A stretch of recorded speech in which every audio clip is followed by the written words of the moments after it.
રાસાયણિક ખેતીમાં અને પ્રાકૃતિક ખેતીનું કાયમ કહું છું કે પ્રાકૃતિક ખેતી બ્યુટી પાર્લર નથી. રાસાયણિક ખેતી બ્યુટી, તમને ભીંડો નાનો પાતળો એ ખરકો જો, આનો ભીંડો લાંબો ત્રાંગો વાહો ભીંડો બી વાળો છે, પણ એનો સ્વાદ અને સુગંધ ઓર છે. પહેલામાં સ્વાદ અને સુગંધ નહીં હોય. અને જ્યારે પહેલું સુક્તે જાતે ને રહ્યા તો માણસ જે ખોરાક લે છે, ઇન્ટેક લે છે, ફૂડ લે છે, એ અત્યારે હાઈલી પોઈઝનસ રહે છે. કેવી રીતે?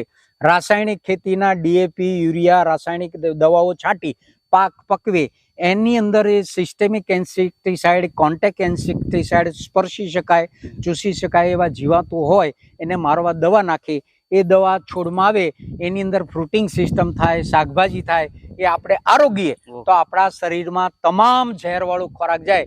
એને કારણે જ આપણને cancer, BP, diabetes, heart attack આવા રોગો થાય છે.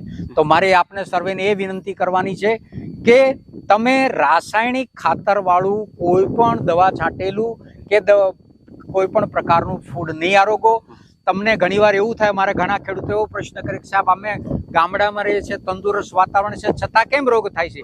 કારણ એ છે કે તંદુરસ્ત વાતાવરણ પણ તમે જે ફૂડ ખાઓ છો એ હાઈલી પોઈઝનસ છે. એટલે તમામ ખેડૂતોનો મિત્રને વિનંતી છે કે આ રીતનું આરોગ્ય